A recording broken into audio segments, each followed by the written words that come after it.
बस यही सोच रहा था कि वो पहाड़ कैसे होंगे। आयु जो 15 साल का था, पिछले 3 साल से चंडीगढ़ में ही रह रहा था।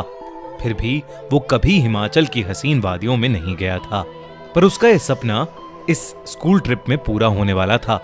ढेर सारे लंच बॉक्सेस से खाना खाते हुए और अंताक्षरी खेलते हुए पूरा दिन बीत गया था।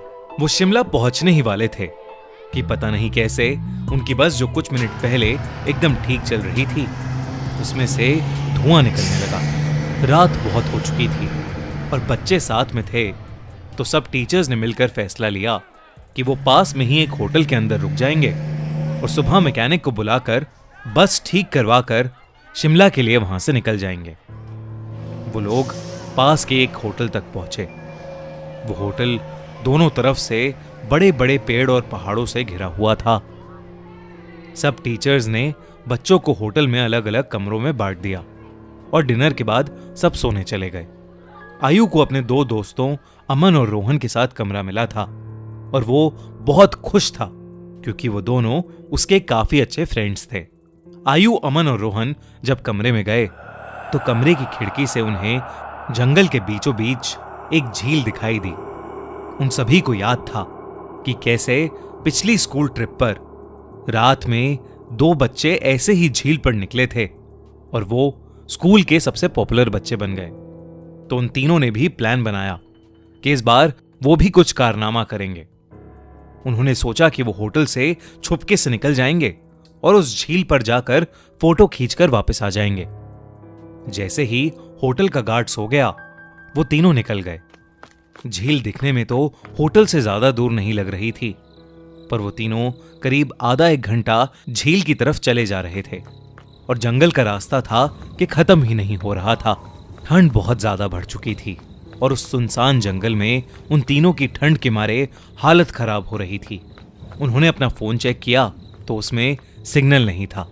तब उन्हें लगा कि उन्हें झील का प्लान कैंसिल करके वापस होटल चले जाना चाहिए।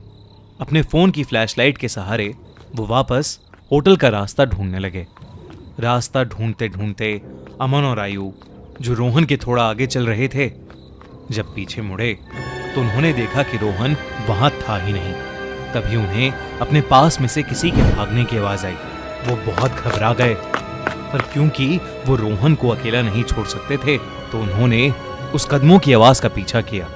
वीरान और घने जंगल के बीच वो उन कदमों की आवाजों का पीछा करते गए, जो कुछ मिनटों बाद बंद हो गई। रोहन उनको अभी तक नहीं दिखा था और अमन और आयु अब बहुत ज्यादा डरने लगे थे। लेकिन तभी उन्हें ऐसी आवाज आई कि मानो कोई जमीन खोद रहा था। वो धीरे धीरे उस आवाज के पास गए और झाड़ियों के पीछे से उन्होंने देखा कि और कोई नहीं बल्कि रोहन ही जंगल में एक गड्ढा खोद रहा था। उन्होंने डर के मारे रोहन को पुकारा। रोहन उनकी तरफ मुड़ा और उन्हें गुस्से से भरी आंखों से देखने लगा। उसकी आंखें एकदम काली पड़ चुकी थीं, जैसे किसी ने उसके अंदर से आंखें ही निकाल ली हों।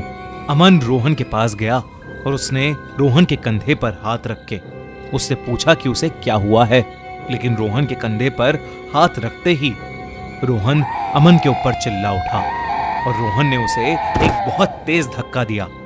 अमन काफी दूर जाकर गिरा। रोहन के अंदर कोई अजीब सी शक्ति आ चुकी थी। आयु भागा भागा अमन के पास गया।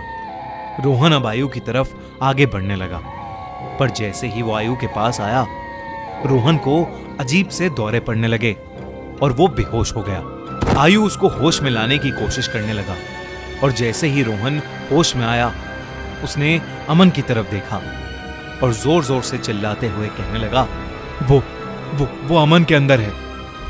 तभी आयु ने देखा तो अमन सर झुकाए नीचे बैठा था। उसने अचानक से अपना सर उठाया और उसकी आंखें भी बिल्कुल काली पड़ी थीं। इससे पहले आयु और रोहन कुछ कर पाते, अमन जो कुछ देर पहले तक चोटिल था, वो उठकर जंगल के अंदर भागने लगा। रोहन और आयु ने उसका पीछा किया और फोन की फ्लैशलाइट में देखा कि अमन एक खंडर की तरफ भाग रहा था। करीब जाकर उन्हें दिखा कि वो खंडर दरअसल में एक बहुत पुराना घर था, जिसे देखकर ऐसा लग रहा था कि वहां सालों से किसी इंसान ने कदम भी नहीं रखा था। दोनों बहुत ही डरे हुए थे और उनकी आगे जाने की हिम्मत नहीं हो रही थी। पर अमन को बचाने के लिए आयु और रोहन उस खंडर में घुस गए। ऊपर के एक फ्लोर से उन्हें एक आवाज आ रही थी। वो उस आवाज के पास पहुंचे तो जो उन्होंने देखा उस पर उन्हें विश्वास ही नहीं हुआ। उन्होंने देखा कि अमन बेहोशी की हालत में हवा में लटका हुआ था और एक बूढ़ी औरत उससे बात कर रही थी। उस औरत का चेहरा बहुत भयानक था। उसकी आंखें एकदम काली थीं। खाल लटकी हुई और बिखरे हुए सफेद बाल उसे और डरावना बना रहे थे। वो दोनों उस औरत को देखते ही वहां से बाहर भागे। वो औरत भी उनके पीछे पीछे आने लगी। आयु और रोहन जल्दी से सीढ़ियों से नीचे उतरे और उस खंडर के घर के दरवाजे तक पहुंचे। उन्होंने जब मुड़कर एक बार पीछे देखा तो वो बूढ़ी औरत किसी कीड़े की तरह रेंगती हुई सीढ़ियों से उतर रही थी और उनके पास ही आ रही थी। वो किसी तरह वहां से निकलकर जंगल की ओर भागे और भागते चले गए। भागते भागते उन्हें पता नहीं चला कि कब वो उस झील के पास आ गए थे, जिस झील की तलाश में वो होटल के बाहर निकले थे। रोहन और आयु दोनों भागते भागते उस झील के अंदर गिर पड़े और डूबने लगे। उन्हें ऐसा लग रहा था कि जैसे कोई उन्हें अंदर खींच रहा हो। आयु किसी तरह झील से बाहर आ गया, पर उसकी आंखों के सामने रोहन झील में डूब गया और वो कुछ भी नहीं कर सका। आयु ये सब देखकर इतना घबरा गया कि उसे चक्कर आने लगे और वो वहीं बेहोश होकर गिर पड़ा। आयु की जब सुबह आंख खुली तो वो उसी होटल के कमरे में था। वो भागकर बाहर गया तो बाहर पुलिस की बहुत सी टीम्स थीं और जमीन पर सफेद चद्दर में लिपटी हुई रोहन और अमन की लाश पड़ी थी। पुलिस ने तो इसे मर्डर घोषित कर दिया था, पर आसपास के रहने वालों ने बताया कि कई साल पहले उस जंगल में एक बूढ़ी औरत रहती थी। वहां उसका एक घर था। सभी से अलग वो औरत चैन से रहती थी।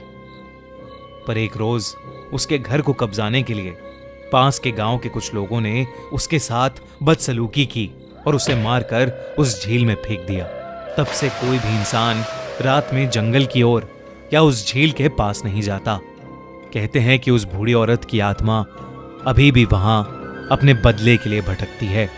काश ये बात इन तीनों दोस्तों को पता होती तो शायद आज आयु के साथ साथ रोहन और अमन भी जिंदा होते।